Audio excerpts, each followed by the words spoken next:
Génesis 2, versículo 4, leo de la Biblia textual. Esta es la escritura del origen de los cielos y la tierra cuando fueron creados. Hermanos amados, paz del Señor. En la reunión anterior iniciamos una consideración de el libro de Génesis. Dijimos entonces anteriormente que este es el libro de la sementera, de las semillas, donde se plantan todas las revelaciones que progresivamente se van a presentar en las Sagradas Escrituras.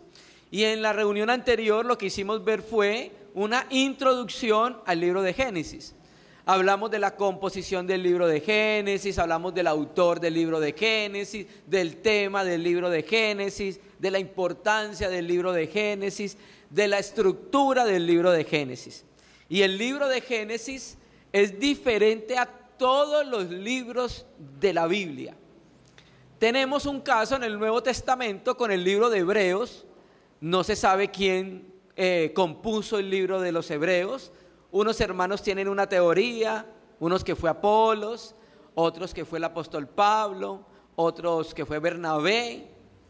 Clemente dice que lo escribió Pablo en hebreo y lo tradujo Lucas al griego. Es casi el único libro de la Biblia que no sabemos nosotros quién es su autor, pero en el Nuevo Testamento, en el Antiguo Testamento, nosotros tenemos casi todos, identificados casi todos los autores del Antiguo Pacto. Pero el libro de Génesis tiene una particularidad porque literalmente no se dice quién compuso el libro de Génesis. Entonces inferimos por la estructura del libro que el libro fue compuesto por tablillas. Y miramos en la reunión anterior que había mínimo 10 tablillas que usted la puede encontrar, como hicimos el ejercicio, donde decía, esta es la generación de. Generalmente el texto hebreo, la palabra hebrea Toledot, habla de relatos o historia. Entonces lo que vamos a hacer, vamos a estudiar el libro de Génesis por las historias. Y la primera historia que vamos a estudiar es la historia de los cielos y de la tierra. Ya leímos el primer versículo, lo leímos de la Biblia textual porque creemos que es la mejor puntuación casi en español para poder entender esta primer tablilla. Dijimos que la manera de escribir de los antiguos de ese tiempo, por descubrimientos arqueológicos, sobre todo por los descubrimientos del arqueólogo y comentarista Wiseman, él decía que en la manera de escribir en la antigüedad, en los tiempos de Abraham, era de que se escribía en tablillas de barro y se escribía con cuñas. Luego se ponía a calentar al sol y esa era la escritura. La escritura antigua era bibliotecas de tablitas. Entonces, muchos hermanos, como lo dijimos en la reunión anterior, creen que el Génesis fue compuesto por esas tablillas. Moisés recopiló la información, compuso el libro de Génesis y luego lo actualiza. Entonces colocamos el ejemplo de la actualización en el capítulo 2. Por ejemplo, Génesis en el capítulo 2, cuando habla de los 4 brazos del río que sale de Edén, dice, el nombre de uno de ellos era Pisón, este es que rodea toda la tierra de Ávila. Esa tierra en los tiempos de Adán no se llamaba Ávila. Ávila era uno de los descendientes de Cus, familiar de Nimrod. Entonces, claro, los receptores originales, cuando recibieron el Génesis ya compuesto y editado por Moisés, ¿dónde quedará el río Pisón?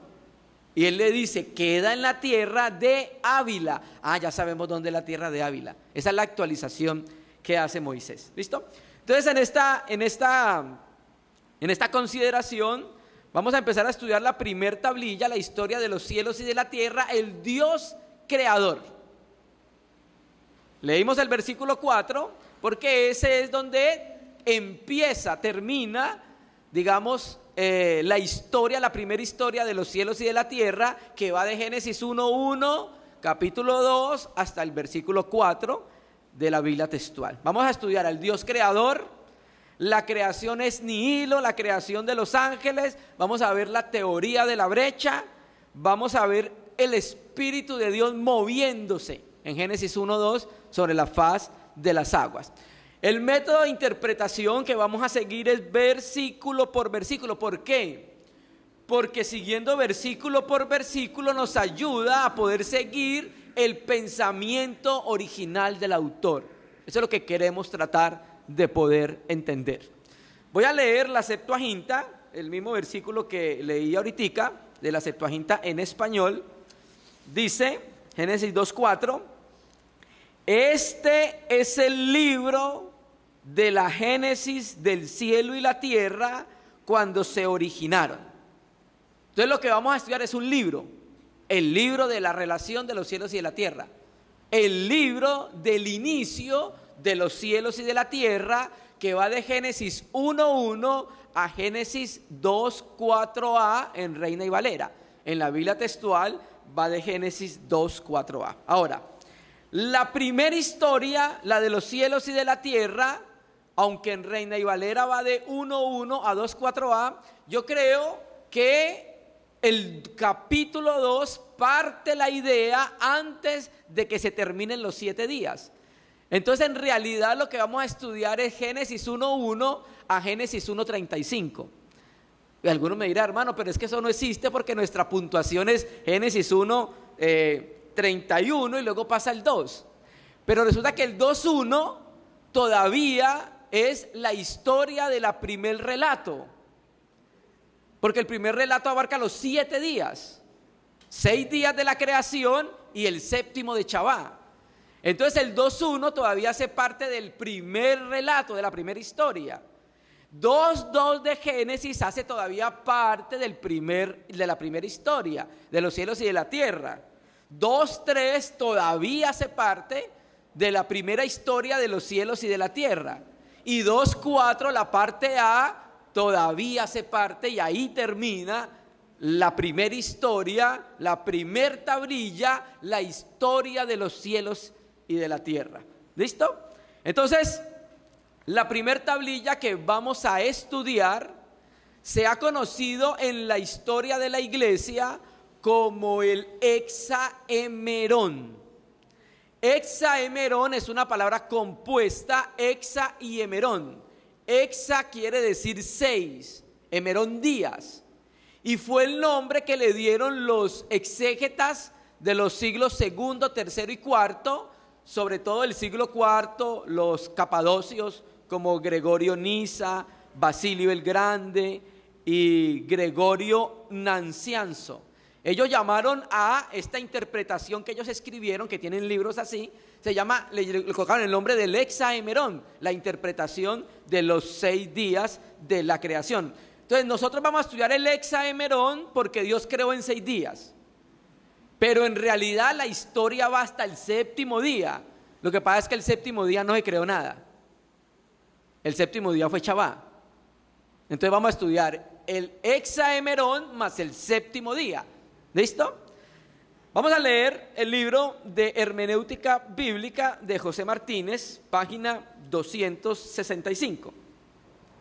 Dice: por eso hemos de subrayar que las narraciones prehistóricas del Génesis no tienen por objeto ilustrarnos científicamente respecto al origen del universo o al principio y desarrollo inicial de la raza humana desde un punto de vista rigurosamente histórico.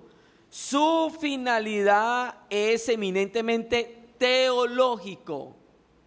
Constituye una refutación magistral de muchos errores en boga antiguamente: politeísmo, astrología, dualismo, formas diversas de culto a la fertilidad, y establece una sólida conexión entre creación y redención, entre el Dios poderoso y el Dios del pacto, entre la historia del mundo y la historia de la salvación.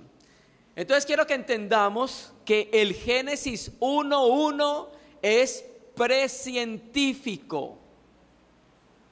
El Génesis 1:1 no es científico, tiene verdades, sí, pero la intención no era científica. ¿Cuál era la intención? Teológica. Moisés escribe para el pueblo de Israel cuando entra en la tierra prometida. Ellos necesitaban ser establecidos en verdades teológicas y religiosas. No eran verdades científicas. Naturalmente que las verdades de la Biblia no van a contradecir a las verdades científicas. ¿Estamos de acuerdo con eso? Pero la intención no era ser científica, la intención era ser teológica. ¿Listo? Entonces hoy vamos a estudiar de la primer tablilla, Génesis 1:1 y 1:2. Solamente vamos a alcanzar a ver esos dos versículos en la reunión en el día de hoy. Voy a leer Génesis 1:1 del interlineal hebreo español de CLIE, una buena traducción. Y voy a leer acá cómo traduce este primer versículo. El hebreo se lee de derecha a izquierda, no de izquierda a derecha como nuestro español. En principio creó Dios los cielos y la tierra. Empezamos diciendo que el universo no es eterno, que el universo tuvo un comienzo. Las cosmogonías antiguas, que es el relato de la creación de las naciones antiguas, ellos creían y enseñaban que la creación surgía de la lucha de dos deidades y luego la triunfante creó los cielos y la tierra. No, la creación surge de la voluntad del Dios único, soberano y eterno. La Biblia afirma la creación por el Dios único, trascendente, infinito y eterno. Y cuando dice el texto ahí, en el principio creó Dios, o en principio creó Dios, esa palabra hebrea bará la han utilizado muchos teólogos para decir que se hace referencia a la creación ex nihilo. ¿Qué significa ese término latín ex nihilo? De la nada. De la nada. José Martínez dice que ese término bará hace referencia a la operación de un poder infinito por el que surge a la existencia algo maravilloso antes existente. Y si usted mira esa palabra bará, creó, está relacionada siempre con Dios en el Génesis 1, en el 1:1, en el 1:21, en el 1:27, en el 2:3 y en el 2:4. Y nosotros podemos entender que este término también se utiliza para hablar de la creación ex nihilo, aunque también ese término creación ex nihilo, de la nada, también es tomado de los libros apócrifos. Por ejemplo, segunda de Macabeo, el capítulo 7:28 dice: Dios hizo todo de la nada. Esa expresión de la nada significa de las cosas que no se ven. De ahí también toman los teólogos para hablar de la creación ex nihilo, sacada de la nada. ¿Listo?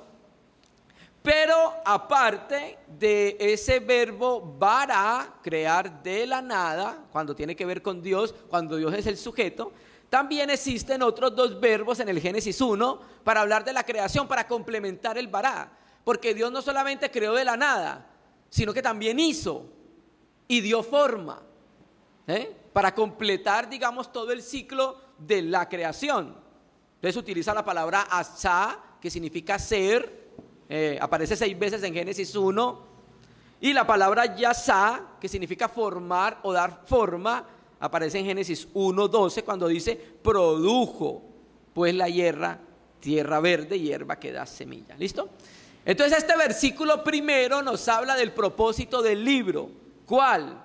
Nos está revelando de una manera clara, definida, desde un ángulo de vista teológico preciso, apreciados hermanos, que quien creó todo lo que existe tiene un nombre y es uno solo: Dios, Elohim. Eso es lo que trata de afirmar ese versículo. Todo el universo fue traído a la existencia y organizado por el poderoso Elohim, el Dios creador. que entre otras cosas, Elohim significa muy fuerte. El-Okim, muy poderoso. ¿Listo? Entonces, en principio, como traduce el interlineal hebreo, creó Dios los cielos y la tierra. ¿Sabe? El escritor de esta tablilla lo que está haciendo es que está nombrando los dos extremos, cielo y tierra, para hablar de una totalidad, para decir que todo entonces lo que existe viene por mano del Creador y sale de la nada. Dios crea de la nada. De allá de la eternidad saliera como de sí mismo y empieza a crear todas las cosas. Romanos, vamos a ir a Romanos un momentico, capítulo 1, versículo 20, habla acerca de esta creación ex nihilo, de la nada.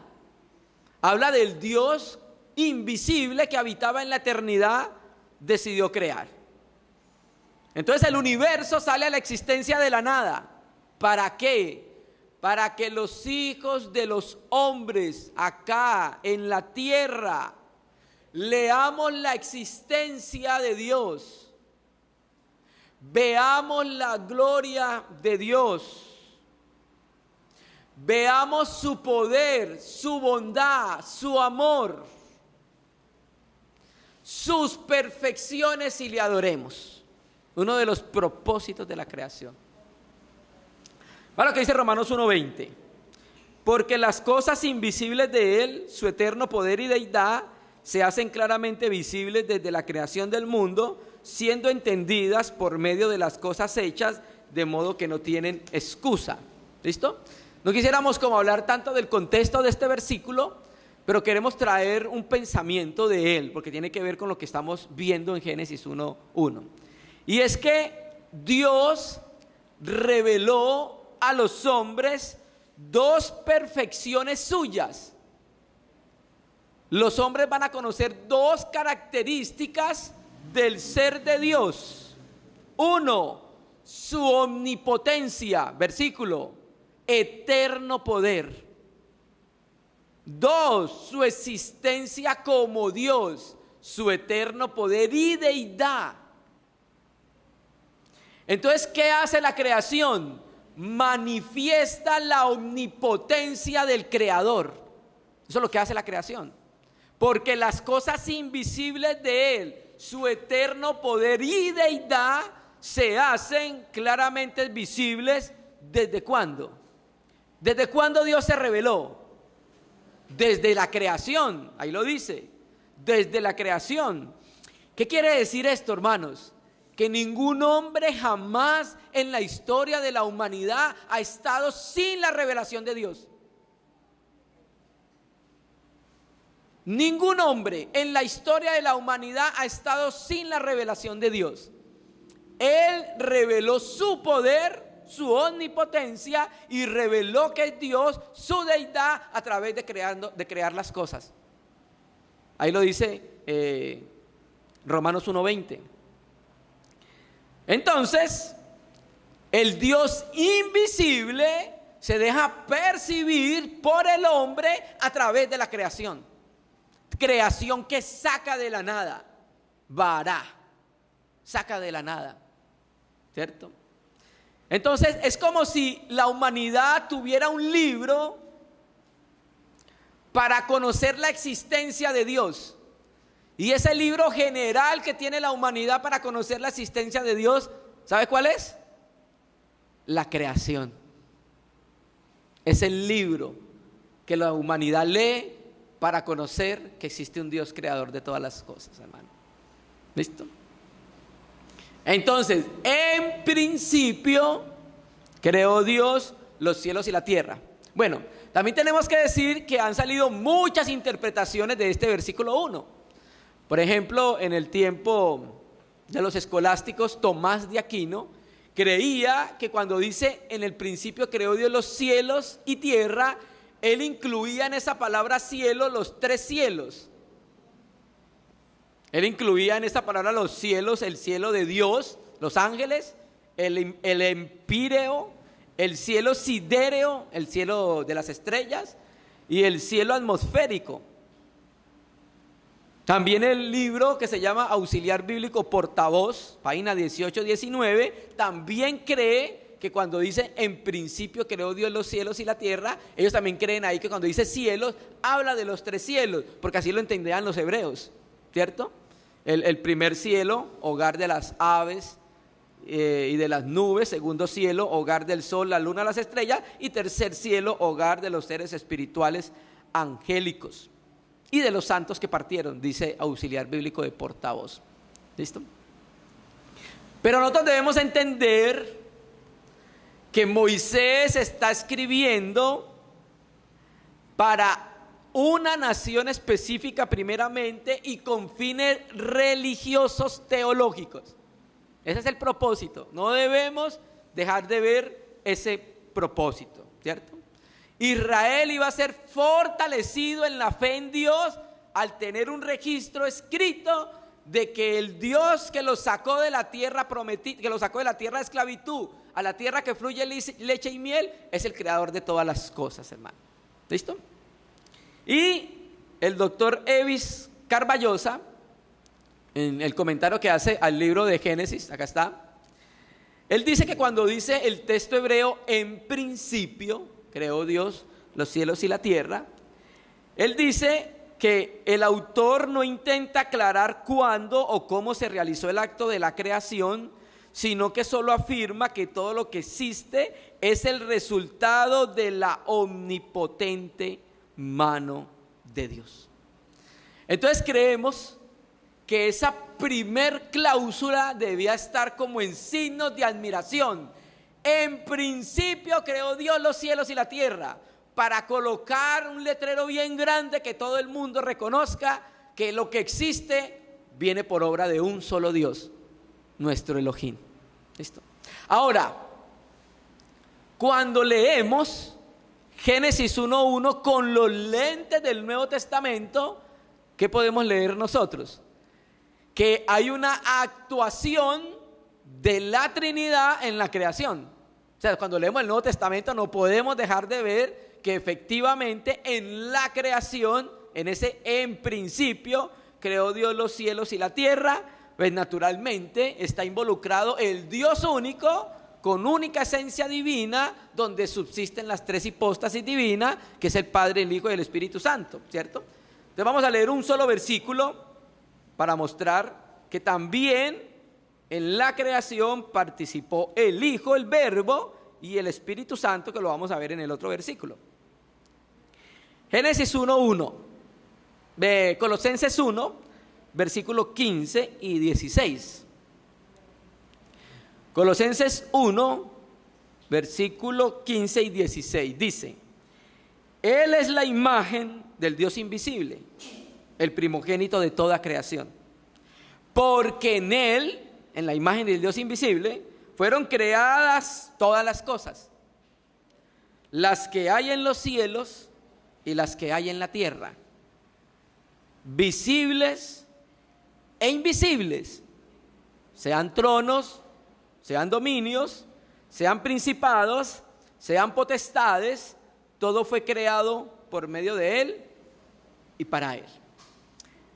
Hermanos, vemos una participación clara del Hijo de Dios, la imagen de Dios en la creación, porque en Él, en el Verbo, fueron creadas las cosas que vemos y las que no vemos, el mundo visible, el mundo invisible, el mundo material, el mundo espiritual. ¿Listo? Y antes de que pasemos a considerar la creación material, que es el versículo 2, tenemos que hacernos una pregunta, ya estableciendo que la creación salió de la nada por el poder del Dios omnipotente, nuestro Elohim, a través del Verbo, con el Espíritu Santo organizando. Después lo vamos a mirar. Tenemos que hacernos una pregunta antes de empezar a considerar la creación material, y es: ¿cuándo fueron creados los seres espirituales angelicales?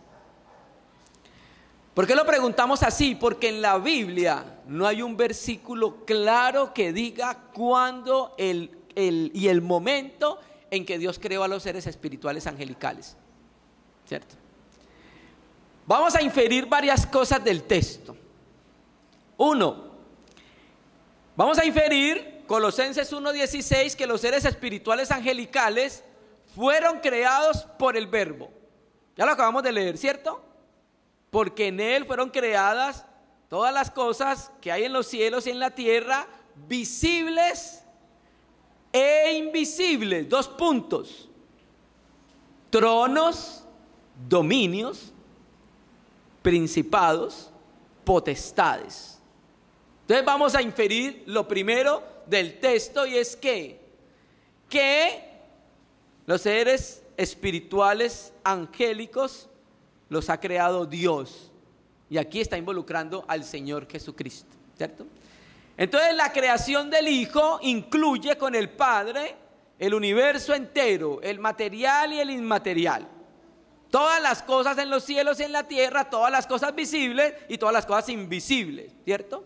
Y aquí vemos de alguna manera como una jerarquía del mundo espiritual angélico. Vemos tronos, poderes, gobernantes, autoridades, ¿cierto? Entonces ahí vemos como una especie de mundo organizado jerárquicamente. Ahí el verbo de Dios reina. Ahí se hace la voluntad de Dios en ese lugar que nosotros llamamos el cielo de Dios, ¿cierto? Entonces inferimos primero que los seres espirituales angelicales fueron creados por Dios a través del Hijo, porque en Él, en el verbo, fueron creadas todas las cosas, ¿cierto? Hermano, y no solamente todas las cosas fueron creadas por medio de Él, o sea, siendo el verbo la causa instrumental, sino que fueron creados para Él, o sea, la causa final y propósito. O sea, que los seres espirituales angelicales fueron creados ¿para quién? Para el Hijo. ¿Y usted cree que nosotros no? Todo lo creado fue creado para el Hijo, por el Hijo, a través del Hijo y para el Hijo. ¿Listo?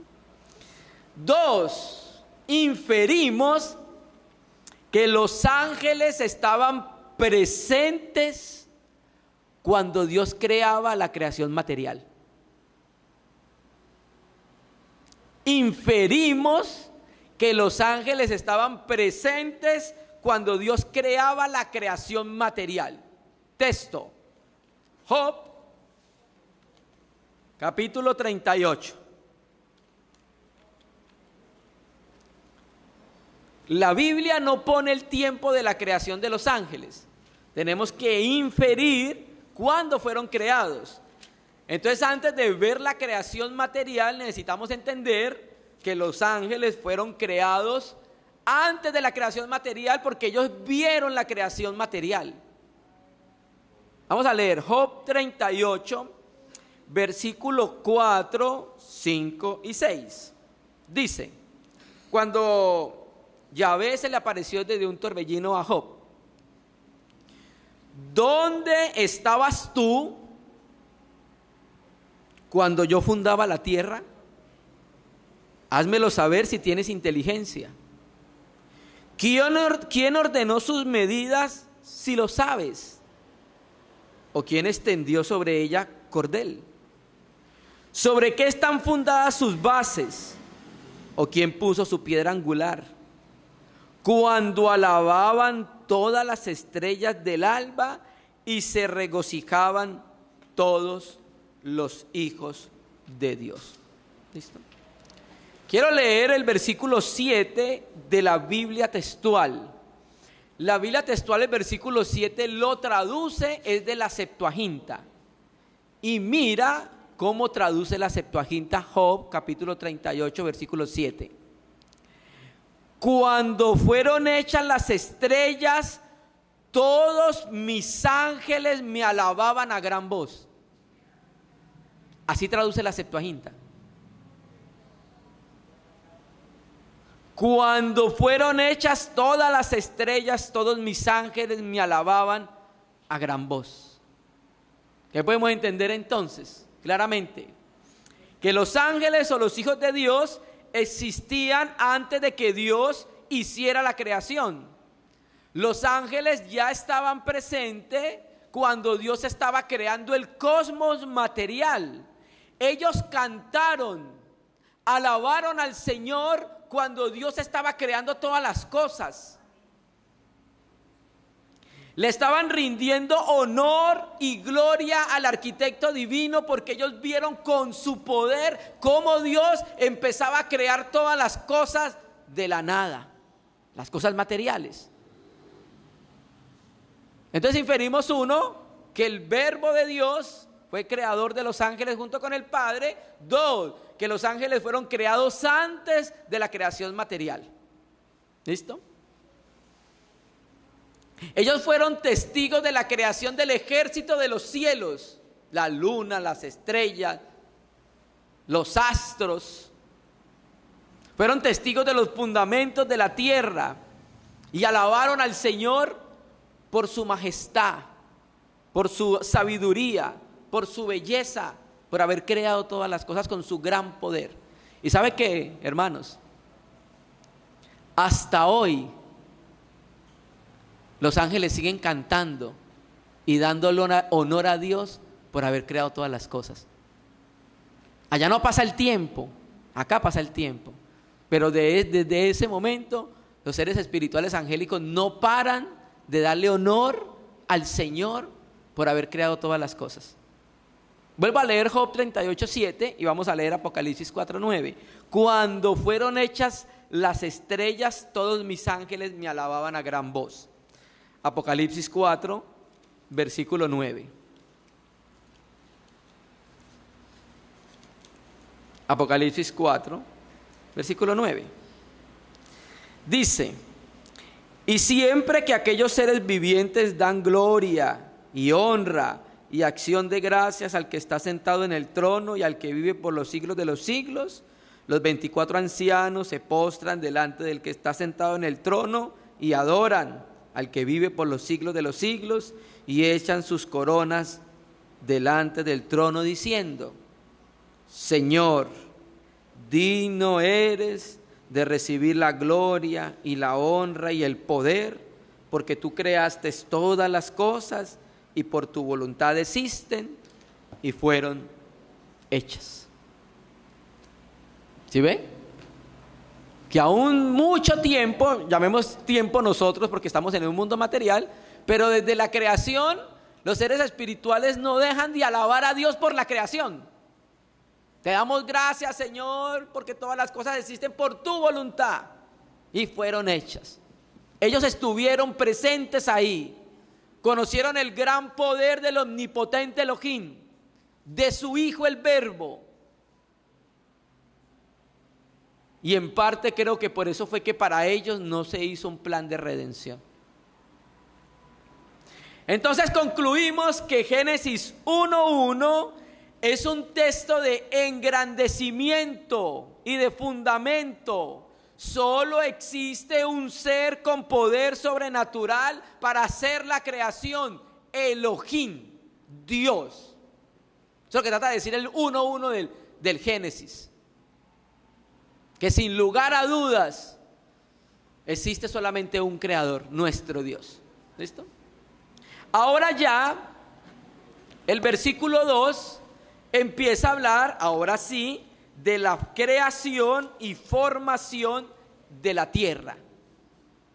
Yo sé que diferimos con algunos hermanos de entender el Génesis 1:1, pero creemos que es un texto de colocar una base bien clara, teológica y fundamental. Solo existe un creador.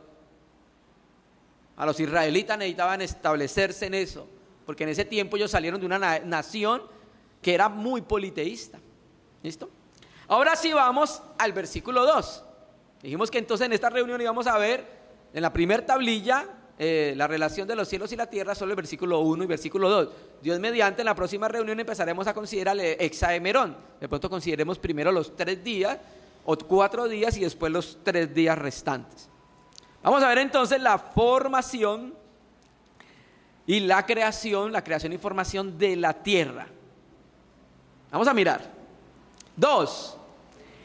Y la tierra estaba desordenada y vacía, y las tinieblas estaban sobre la faz del abismo, y el Espíritu de Dios se movía sobre la faz de las aguas.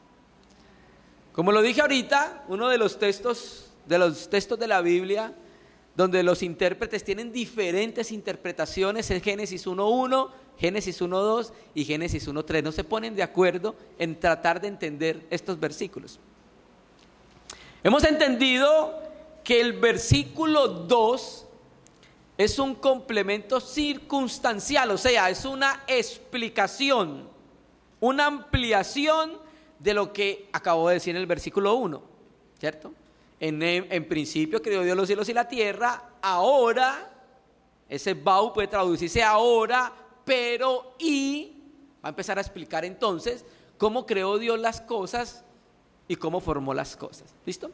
Entonces dice, y la tierra estaba desordenada y vacía. Bueno, acá tengo que hablarles de una escuela interpretativa de esta porción que acabamos de leer, donde dice la tierra estaba desordenada y vacía. Hay una teoría interpretativa que surgió en el siglo XIX a partir de 1814 y se llama la teoría de la brecha. Escuche, teoría de la brecha o teoría de la ruina reconstrucción. Ya les voy a explicar qué es eso. Esta teoría, en vez de traducir la tierra estaba desordenada y vacía, esta teoría enseña que la tierra se convirtió en desolada y vacía. O sea, no traducen estaba como estaba, sino cómo se convirtió. ¿Listo? John Whitcomb, en su libro La Tierra Primitiva, dice esto acerca de la teoría de la brecha. Dice: la teoría de la brecha, o más bien la teoría de la ruina reconstrucción, ha sido generalmente aceptada entre los cristianos evangélicos, especialmente desde principios del siglo XIX, 1814, cuando Thomas Chalmers de Escocia popularizó esta interpretación, probablemente con el motivo de armonizar el relato de la creación en Génesis con los vastos periodos de tiempo de la historia terrestre exigido por los geólogos uniformistas. La teoría fue elaborada en 1876 por George H. Pember, autor de Las eras más remotas de la Tierra, y luego enormemente popularizada en las notas al pie de la Biblia anotada por Scofield a comienzos de 1917. Hoy hay muchos teólogos que siguen la teoría de la brecha o la ruina reconstrucción. G.H. Pember, está en portugués el libro, Las eras más remotas de la Tierra. El hermano Watchman Nee, en su libro El misterio de la creación, que está en inglés, él sigue esta teoría porque era muy lector de Chalmers y de Pember. El hermano Gino también siguió esta teoría, la teoría de la brecha. Quiero leer al doctor Evis Carballosa cómo él explica la teoría de la brecha. Dice: en su forma actual, la llamada teoría de la ruina y reconstrucción afirma que en un pasado remoto, escuche, Dios creó un universo perfecto, Génesis 1:1. La tierra estaba habitada por una raza preadámica gobernada por Satanás, quien habitaba en el huerto de Edén. John Davis, profesor del Antiguo Testamento en el Grace Theological Seminary, ha escrito lo siguiente para explicar la postura de la teoría de la brecha. Satanás deseaba hacerse como Dios y a la postre se rebeló, Isaías 14. Así entró el pecado en el universo y el juicio de Dios vino primero en la forma de un gran diluvio. Luego, cuando la luz y el calor del sol terminaron, vino una era glacial universal. Toda planta y animal y fósiles humanos datan de este gran diluvio y no están genéticamente relacionados con las plantas, animales y seres humanos de la tierra de hoy. Entonces, ¿qué es lo que enseña la teoría original de la brecha? que en Génesis 1:1 la tierra quedó terminada y que el diablo vivía en ella, con una especie de raza de humanoides, donde había animales. Y entonces el doctor Armando Alducin dice que él toma Isaías 14 cuando dice el rey, subiré a lo alto. Entonces él dice subiré porque está abajo en la tierra. Naturalmente, esta teoría de la brecha, ruina y reconstrucción tiene diferentes interpretaciones. Por ejemplo, el hermano Gino solo entendía que el diablo vivía acá en la tierra cuando Dios creó los cielos y la tierra, y luego hubo un juicio en la tierra y la tierra quedó disuelta, destruida. Y entonces lo que comienza en el Etzaemerón son los días de la recreación. Tengo dos maneras de entender, pero al final se llama la teoría de la brecha. ¿Listo? Entonces, los que enseñan esta teoría del cataclismo creen que la catástrofe fue causada por la entrada del pecado en las huestes angélicas regidas por Satanás. Esta es la que se llama teoría de la brecha. Se basa en la palabra, en el verbo hebreo aitá, donde dice estaba, ellos traducen se volvió. Yo hablé con un hermano que habla hebreo, le pregunté acerca de la traducción aitá, que si se podía traducir se convirtió, y él me dijo que no era conveniente traducir aitá como se convirtió, se volvió. Keili Delish, en su comentario exegético hebreo del Antiguo Testamento, dice que no se puede traducir se convirtió en se volvió. Otros hermanos muy serios dicen que sí. ¿Listo? Bueno, entonces volvamos al texto. Y la tierra.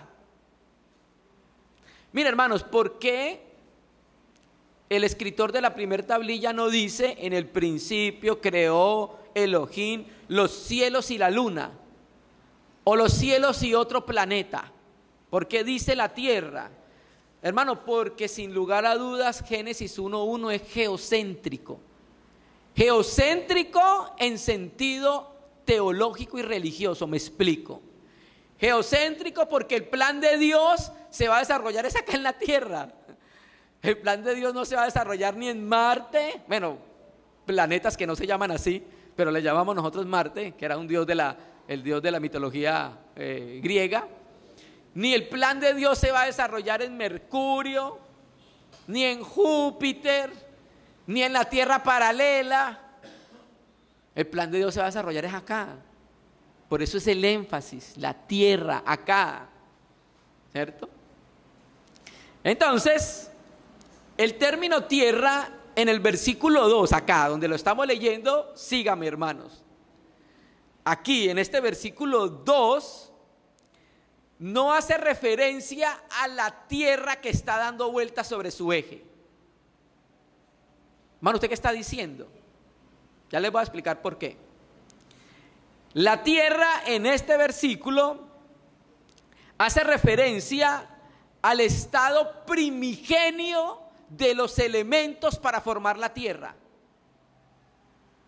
Y esos elementos eran unos elementos casi acuosos o nebulosos, ya me voy a explicar. Entonces lo que trata de decir el escritor era cómo estaba la creación cuando Dios empezó a hacerla. Entonces por eso dice la tierra estaba desordenada y vacía. Yo tengo que decirles que yo respeto a los hermanos que siguen la teoría de la brecha, pero yo hoy no sigo la teoría de la brecha. Yo creo que Génesis 1 es una cláusula de engrandecimiento y Génesis 1:2 empieza a mostrar cómo Dios empezó a hacer todas las cosas. Ahora vamos a centrarnos en que la tierra estaba desordenada y vacía. Leo del interlineal, dice, y la tierra estaba informe y vacía. ¿Sí ve cómo traduce el interlineal? Informe. ¿Qué quiere decir? Sin forma. Ahora le damos la Septuaginta. La Septuaginta dice, pero la tierra estaba invisible y desordenada. ¿Sí ve? Entonces lo que se entiende es que cuando dice que la tierra estaba informe y vacía o invisible, sin forma, inhabitada, está hablando de los materiales que Dios va a empezar a utilizar para hacer la tierra. Y mire que esa frase desordenada y vacía es casi una rima en hebreo. Tohu babohu, así aparece. Tohu babohu, como una rima, ¿cierto? Hermano, y esa frase desordenada y vacía era la manera de hablar de los antiguos para referirse al estado anterior de la creación. Casi la nada era la manera de los antiguos para referirse, ¿cierto? Entonces, hermano, quiero que entendamos que la tierra aquí apenas Dios está trayendo los elementos primigenios de la creación para formar la tierra, antes de que estuviera ya como la vemos hoy. Evis Carballosa, en su libro, acá el comentario al libro de Génesis, habla acerca del término desordenado y dice: la idea de desordenada implica no apta para ser habitada. El contexto de Génesis 1:2, desordenada, podía traducirse amorfa. Es mediante la acción creadora de Dios que la tierra es hecha un lugar apto para ser habitada. Desordenado y vacío señala el estado primitivo de la tierra, la condición original en la cual fue creada o el estado en que se hallaba antes de ser preparada para que los hombres la habitasen. Entonces, aquí este versículo muestra que la tierra estaba en un estado amorfo y vacío. La tierra va a empezar a recibir una forma, o sea, va a empezar a ser ordenada y va a empezar a ser llena de manera progresiva, porque estaba vacía. ¿Llena con qué? Con la vegetación, con los animales, con el hombre, ¿cierto? Y la cláusula que sigue, la línea que sigue, dice lo mismo: y tinieblas estaban sobre la faz del abismo. Entonces, volvamos a leerlo.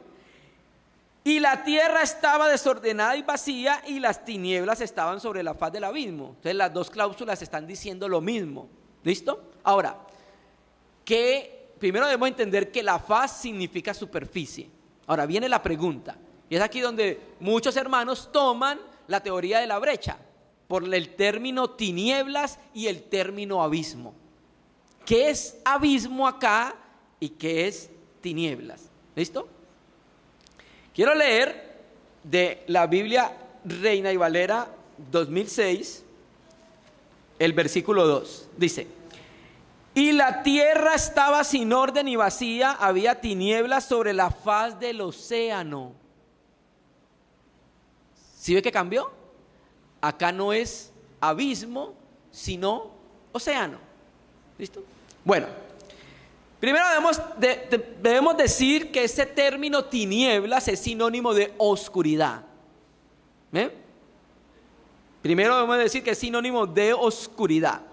Y este término no representa mal, sino el caos en que se encontraban los primeros elementos antes de darle Dios la forma que tiene hoy. Dios menciona las tinieblas con la luz en el versículo 5. Y yo sé que esos términos se utilizan constantemente en la Biblia como metáforas para expresar realidades espirituales. Pero aquí creo que está presentando condiciones físicas, porque está hablando de la creación. Naturalmente hay una lectura tipológica que podemos hacerla después, ¿cierto? 2, abismos. Mire, Charles Reedy, un buen comentarista de la Biblia, dice del abismo, escuche: no es referencia al monstruo de la mitología babilónica Tiamat, como se ha afirmado, sino simplemente aguas. La mayoría de comentaristas bíblicos del Génesis creen que abismo es una masa líquida de agua que lo cubría todo.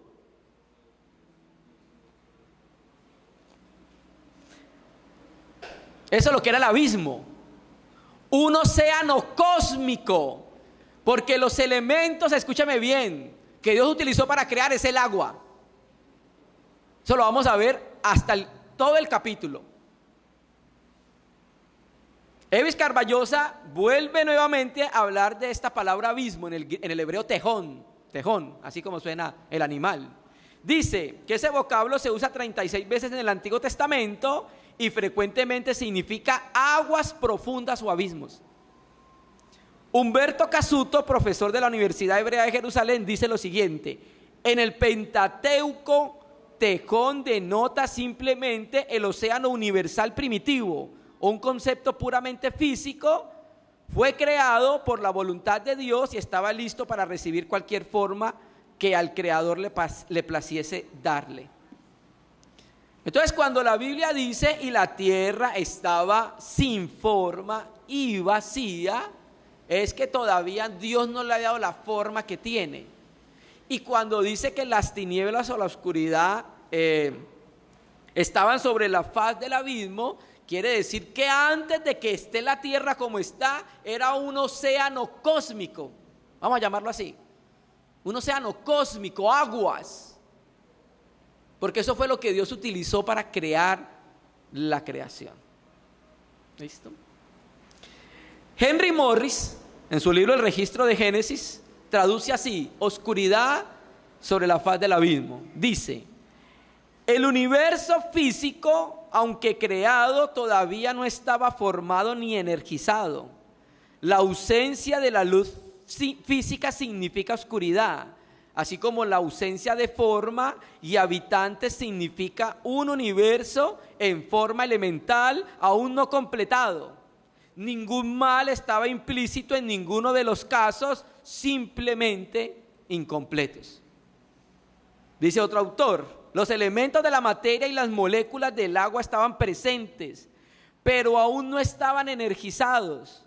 La fuerza de la gravedad aún no funcionaba para juntar esas partículas en una masa coherente de forma definida. Tampoco las fuerzas electromagnéticas estaban todavía en funcionamiento y todo estaba en la oscuridad. El universo físico había llegado a existir, pero estaba todo quieto y oscuro. No hay forma, no hay movimiento, no hay luz. Entonces, hermanos, eso lo que habla ahí es que había una oscuridad en las aguas cósmicas, ¿cierto? Entonces Dios, cuando comienza a crear, inició con unas aguas, una masa de aguas. Antes de que las aguas empezaran a juntarse, esas aguas estaban dispersas. Y el hermano Gino dice que eso eran elementos en nebulosa. Dice el hermano Gino que eran elementos en nebulosa, en estado nebuloso. Y esos elementos en nebulosos estaban todos en caos, porque Dios iba a empezar a darle forma a esa materia primigenia que utilizó para crear. Y es ahí entonces cuando viene el movimiento del Espíritu Santo para ordenar todas esas aguas en estado nebuloso y empezar a darle la forma que hoy tiene, hermanos. Entonces, abismos es aguas profundas, un océano cósmico. Y mire que esto concuerda con el pensamiento de los hebreos. Los hebreos creían que el agua fue el elemento inicial de la creación. Vamos a leer en 2 de Pedro 3, que va a ser un versículo que vamos a estudiarlo bastante en esta consideración, porque tiene muchas implicaciones teológicas. Hoy solamente vamos a mostrar una cosa, después lo vamos a volver a utilizar. Hemos traído muchos comentarios para estos primeros versículos, porque hay muchas posiciones interpretativas, hermano, en cuanto a Génesis 1:2, 1:1 y 1:2. ¿Listo? Hebreos 2, 2 de Pedro 2, capítulo 3, 2 de Pedro capítulo 3, versículo 5 dice: estos ignoran voluntariamente que el tiempo antiguo fueron hechos por la palabra de Dios, los cielos y también la tierra, escuche su Biblia, que proviene del agua y por el agua subsiste. ¿Listo? Naturalmente, pues el contexto, Pedro está enfrentando a los enemigos de la fe. ¿Listo? Ellos niegan que Dios exista o que haya cumplido su palabra porque las cosas siguen de la misma manera. Con esto tratando de negar la segunda venida de Jesucristo. Pero Pedro les dice, usted se les olvida que Dios sí cumple lo que promete. Y Dios destruyó a los incrédulos a través del diluvio. ¿Se acuerdan? Entonces le dice, ahora habla de la tierra. Dice que la tierra surgió del agua, o sea, la tierra proviene del agua. Si usted estudia hoy, el 70% de la tierra es ¿qué? Agua. Eso lo vamos a ver cuando veamos la separación de las aguas, ¿cierto? Entonces la tierra, dice Pedro, vino del agua y se mantiene estable por el agua. No sería posible la existencia de la tierra si no fuera por el agua. Esa masa acuosa, nebulosa, el océano cósmico que Dios utilizó para crear la tierra. Entonces el agua fue el elemento mediante en la creación, ¿cierto? Entonces finalmente lo que Pedro quiere decir es que el mundo fue formado por el agua, se sostiene por el agua, y el mismo elemento del agua fue el que destruyó a las personas del tiempo del diluvio. ¿Listo? Keil y Delitzsch, en su comentario al texto hebreo del Antiguo Testamento, dice: y la tierra no se convirtió en un desierto y vacío, desordenada y vacía. Mire lo que dice Keil y Delitzsch, ya culminando: la masa caótica en la cual tierra y firmamento se encontraban sin distinguirse, sin forma, sin haber nacido, era un profundo abismo de aguas. Y esta profundidad estaba envuelta en tinieblas, pero en proceso de formación, por cuanto el Espíritu de Dios se movía sobre las aguas. El Espíritu creativo de Dios, el principio de toda vida, que trabajó sobre la deforme, inanimada masa, separando y apresurando y preparando las formas vivientes, las cuales fueron llamadas a la existencia por las creativas palabras que siguieron las palabras de Dios. ¿Listo? Entonces, en esto concuerdan la mayoría de los comentaristas, que cuando dice la tierra estaba sin forma y vacía, era porque apenas estaban los elementos que iban a utilizarse para formar la tierra. ¿Listo? Y luego termina diciendo: y el Espíritu de Dios se movía sobre la faz de las aguas. ¿Cuáles aguas? El profundo abismo. Esa es la línea, está explicando lo mismo. Ahí mismo está explicando dónde se movía el Espíritu: en la oscuridad del abismo profundo, que eran las aguas cósmicas que Dios utilizó para crear, ¿cierto? Entonces, en medio de esas aguas oscuras está Dios presente. Aquí aguas es el equivalente al abismo de la línea anterior. Entonces aquí aparece ya en escena también una de las personas hipóstasis de la deidad, el Espíritu de Dios, creando, ¿cierto? La presencia invisible de Dios. Entonces ahora Dios, a través del Espíritu, estaba presente en la oscuridad. ¿Para qué? Para colocar orden, para que la vida fuera a florecer, y establece ese orden en una serie de 6 días de creación, Hexaemerón, ¿cierto? Y mira qué es lo que pasa con el Espíritu. ¿Qué hacía el Espíritu? Se movía. La palabra hebrea merajefet viene del verbo rab-hab. ¿Sabe qué significa ese verbo? En Deuteronomio 32:11, usted lo puede ver después. La gallina que cubre con sus alas a los polluelos. Eso es lo que significa esa palabra, ahí. Cubrir con las alas. O sea, una imagen de protección, también generadora de vida, porque la Pechita traduce que el Espíritu de Dios incubaba, y la Septuaginta traduce que el Espíritu de Dios se deslizaba por encima de las aguas. ¿Cuáles aguas? El profundo abismo, esas son las aguas. ¿Listo? Bueno, y aquí es muy interesante, porque vamos a entender que en esta masa acuosa de océano cósmico de aguas, que es la base que Dios utiliza para crear todo, el Espíritu Santo empieza a hacer un movimiento. Empieza a hacer un movimiento. ¿Listo? Henry Morris, en su libro El Registro de Génesis, él dice una manera en que el Espíritu Santo empieza a hacer ese movimiento. Dice: en la terminología científica moderna, la mejor traducción probablemente sería vibraba. Vibraba. Si el universo se va a energizar, debe haber un energizador. Si se va a poner en movimiento, debe haber un primer mover. Es más apropiado que la primera transmisión de energía al universo se describa como un movimiento vibrante del Espíritu de Dios mismo. Él ve, y también los comentaristas de auxiliar de portavoz bíblico, que ese movimiento del Espíritu era un movimiento vibrante. ¿Listo? Entonces, ese movimiento que empezó a hacer el Espíritu Santo en ese cosmos, empezó a organizar, empezó a activar las fuerzas gravitacionales, las partículas del agua y de la tierra empezaron como a tener la esfera que hoy tiene. Así fue que empezó más o menos la creación.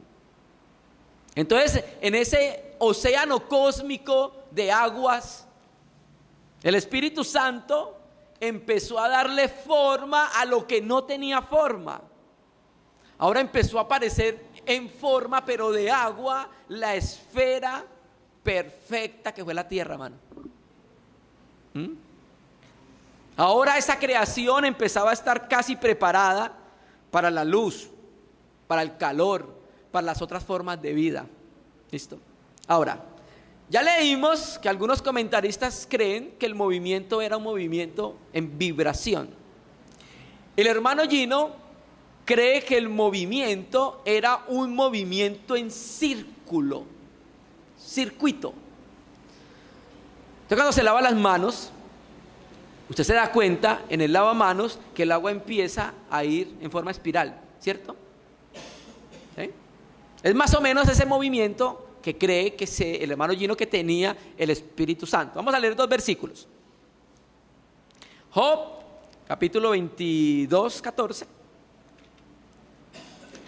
Y Proverbios. Primero leamos Job 22, 14. Proverbios, Job 22, 14.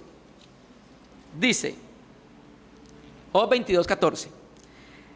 Las nubes le rodearon y no ve, y por el circuito del cielo se pasea. Llamo la atención a esa palabra hebrea circuito, la palabra huk, ¿sí como suena? Vamos a leerla ahora en Proverbios 8, 27. Proverbios 8, 27. Dice: cuando formaba los cielos, allí estaba yo, la sabiduría. Cuando trazaba el círculo sobre la faz del abismo. ¿Sí ve? ¿Quién se movía sobre la faz del abismo? El Espíritu Santo. Que la faz del abismo es la faz de las aguas, ¿cierto? Entonces este abismo, que era el océano cósmico original, en ese abismo el Espíritu Santo estaba haciendo un movimiento en vibración y en círculo, huk, cuando trazaba el círculo en la faz del abismo, ¿cierto? Entonces Dios empezó a moverse, Dios el Espíritu, en ese caos que había de las nebulosas, de ese océano cósmico, de esas aguas cósmicas iniciales, y empezó a moverse en círculo, vibrando el Espíritu Santo. Y empezó a separar las cosas. Empezó a separar las aguas que iban a quedar arriba, las aguas que iban a quedar abajo, formando la tierra, los astros. Entonces ese movimiento que hacía el Espíritu Santo lo hacía en Huk, vibrando en Huk, movimiento circular, dirigiendo los elementos, formando las galaxias, formando los astros. Ese es el movimiento que Dios, el Espíritu, produjo en ese caos para empezar a traer orden. Empezó a producir, empezó a formar los cielos comenzaron a expandirse. Es más o menos una de las muchas maneras de poder entender cómo Dios empezó a crear todas las cosas. Todo subsiste del agua, viene del agua, proviene del agua. Entonces por eso es interesante entender que la tierra estaba desordenada y vacía, era que aún no tenía la forma que tiene hoy, era amorfa, sin forma, informe y vacía, porque todavía no tenía lo que la iba a llenar, que era la vegetación, los árboles, los animales, ¿cierto? Y que las tinieblas estaban sobre la faz del abismo, quiere decir sobre las muchas aguas, ese era el abismo, y el Espíritu de Dios se movía sobre la faz de las aguas, es lo mismo que las tinieblas, las aguas. Entonces el Espíritu Santo en ese océano de aguas, de mares, bueno, de mares no, de aguas, empezó a moverse en vibración, en círculo, y empezó a organizar. Toda la creación empezó a ser organizada. Y esa organización la podemos ver nosotros ahora sí, desde el versículo 13 en adelante, en el Hexaemerón. Ahí vemos nosotros la organización de toda la creación. No creo que es una recreación, creo que el versículo 2 está empezando a colocar los elementos por los cuales Dios va a empezar a formar las cosas, elementos que surgen de la nada. Surgen de la nada porque Él creó las cosas de la nada, hermanos. Entonces Dios mediante, en la próxima reunión vamos a empezar ya con el Hexaemerón propiamente, vamos los primeros 3-4 días, y como lo dije ahorita, traímos muchos comentaristas. ¿Por qué? Porque hay diferentes maneras de poder entender los primeros versículos del libro de Génesis. Hermanos, cuando nosotros estudiamos estos versículos, el conocer la grandeza de nuestro Dios como creador hace que nosotros, como los ángeles, rindamos más nuestra vida al Señor. ¿Qué lo lleva al entender que Dios creó todas las cosas de esta manera? Los ángeles, cuando lo vieron, no tuvieron otra opción más que: digno eres, Señor, de recibir la gloria y la honra y el poder, porque tú creaste todas las cosas y por tu voluntad existen. Esto nos lleva a que también nosotros nos rindamos más a los pies del Señor. Cuando conocemos al Dios a quien servimos como el creador de todas las cosas, nuestra vida cristiana se afirma más cada vez que le conocemos a Él como el Dios creador de todas las cosas.